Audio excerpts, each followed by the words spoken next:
എല്ലാവർക്കും ഡെലിഷ്യസ് റെസിപ്പീസിൻ്റെ പുതിയൊരു വീഡിയോയിലേക്ക് വീണ്ടും സ്വാഗതം. ഇന്ന് നമുക്ക് നാടൻ രീതിയിൽ കൂർക്ക ചേർത്തിട്ടുള്ള ഒരു ബീഫ് ഉലർത്തിയ തയ്യാറാക്കിയാലോ. ഇത് ചോറിൻ്റെ കൂടെയൊക്കെ കഴിക്കാൻ പറ്റിയതാണ്. നല്ല ടേസ്റ്റി ആയിട്ടുള്ള ഈ ബീഫ് കൂർക്ക റോസ്റ്റ് എങ്ങനെയാണ് തയ്യാറാക്കുന്നതെന്ന് നമുക്ക് നോക്കാം. ഞാനിവിടെ ഏകദേശം 400 ഗ്രാമിനടുത്ത് കൂർക്ക എടുത്തിട്ടുണ്ട്.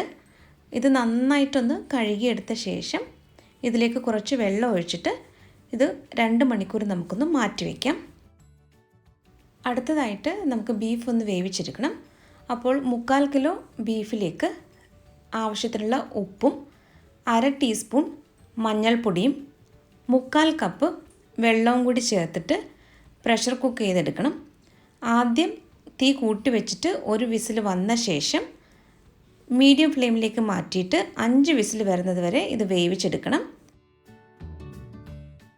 2 മണിക്കൂർ കൂർക്ക വെള്ളത്തിലിട്ട് വെച്ചിട്ടുണ്ടായിരുന്നു.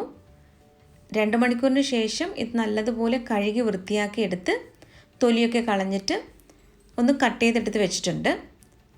ഇപ്പോൾ ബീഫ് വെന്ത് വന്ന ശേഷം പ്രഷറൊക്കെ നന്നായിട്ട് പോയ ശേഷമാണ് ഞാനിപ്പോൾ കുക്കർ തുറന്നിട്ടുള്ളത്. ഇനി ഇതിലേക്ക് നമുക്ക് കൂർക്ക കൂടി ചേർത്ത് കൊടുക്കാം. നല്ലതുപോലെ ഒന്ന് ഇളക്കി കൊടുക്കാം. കുക്കർ അടച്ച് വെച്ചിട്ട് തീ കൂട്ടി വെച്ച് ഒരു വിസിൽ വന്ന ശേഷം മീഡിയം ഫ്ലെയിമിലേക്ക് മാറ്റിയിട്ട് ഒരു വിസിൽ കൂടി വരുന്നത് വരെ ഇതൊന്ന് വേവിച്ചെടുക്കാം. ഇനി നമുക്കിത് എങ്ങനെയാണ് തയ്യാറാക്കുന്നതെന്ന് നോക്കാം. കുറച്ച് വെളിച്ചെണ്ണ നന്നായിട്ടൊന്ന് ചൂടായി വന്നു കഴിഞ്ഞപ്പോൾ 2 മീഡിയം വലുപ്പത്തിലുള്ള സവാളയും 3 പച്ചമുളകും കുറച്ച് കറിവേപ്പിലയുമാണ് ചേർത്തത്. ഇനി ഇത് നല്ലതുപോലെ ഒന്ന് വഴറ്റിയെടുക്കണം. ഈ സവാള പെട്ടെന്നൊന്ന് വഴന്ന് കിട്ടാൻ വേണ്ടി അല്പം ഉപ്പ് കൂടി ചേർത്തിട്ടുണ്ട്. ഉപ്പ് ചേർക്കുമ്പോൾ പ്രത്യേകം ശ്രദ്ധിക്കണം. ബീഫ് വേവിച്ച സമയത്തും ഉപ്പ് ചേർത്തിട്ടുണ്ടായിരുന്നു. അപ്പോൾ സവാള ഒന്ന് വഴന്ന് വരാൻ വേണ്ടി മാത്രമാണ് ഒരല്പം ഉപ്പ് ചേർത്തിട്ടുള്ളത്.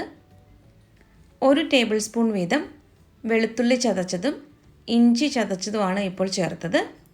ഇനി ഇത് നല്ലതുപോലെ ഒന്ന് വഴറ്റിയെടുക്കണം. ഇഞ്ചിയുടെയും വെളുത്തുള്ളിയുടെയൊക്കെ ആ ഒരു പച്ചമണം മാറുന്നത് വരെ നന്നായിട്ട് ഇതൊന്ന് വഴറ്റിയെടുക്കാം. ഇപ്പോൾ ഇതെല്ലാം വഴന്ന് വന്നിട്ടുണ്ട്. ഇനി ഇതിലേക്ക് നമുക്ക് 2 ടേബിൾ സ്പൂൺ മല്ലിപ്പൊടിയും 1 ടേബിൾ സ്പൂൺ നിറയെ മുളക് പൊടിയുമാണ് ഇപ്പോൾ ചേർത്തത്. കാശ്മീരി മുളകും സാധാരണ മുളകും കൂടി ചേർത്ത് പൊടിച്ചെടുത്ത് വെച്ചതാണ് ഈ 1 ടേബിൾ സ്പൂൺ ഇപ്പോൾ ചേർത്തത്. മുളകിൻ്റെയൊക്കെ അളവ് നിങ്ങളുടെ എരിവിനനുസരിച്ച് അഡ്ജസ്റ്റ് ചെയ്യാവുന്നതാണ്. ഞാനിപ്പോൾ 1 ടേബിൾ സ്പൂൺ നിറയെ ഇത് ചേർത്തിട്ടുണ്ട്. ഇനി ഇതിലേക്ക് നമുക്ക് 1.5 ടീസ്പൂൺ ഗരം മസാലയും 1/2 ടീസ്പൂൺ കുരുമുളക് പൊടിയും കൂടി ചേർക്കാം. ഏറ്റവും ചെറിയ തീയിൽ വെച്ചിട്ട് ഇത് നന്നായിട്ടൊന്ന് മൂപ്പിച്ചെടുത്ത ശേഷം ഒരു വലിയ തക്കാളിയാണ് ഞാനിപ്പോൾ ചേർക്കുന്നത്. തക്കാളി നന്നായിട്ടൊന്ന് വഴന്ന് വരണം. അപ്പോൾ ഇത് നന്നായിട്ടൊന്ന് മിക്സ് ചെയ്തെടുത്ത ശേഷം നമുക്കിതൊന്ന് അടച്ച് വെച്ചിട്ട് വേവിച്ചെടുക്കാം. ഞാനിതിലേക്ക് ഒരു 3 ടേബിൾ സ്പൂൺ വെള്ളം കൂടി ചേർത്തിട്ടുണ്ടായിരുന്നു. എന്നിട്ട് നന്നായിട്ട് ഇതൊന്ന് ഇളക്കി കൊടുക്കാം.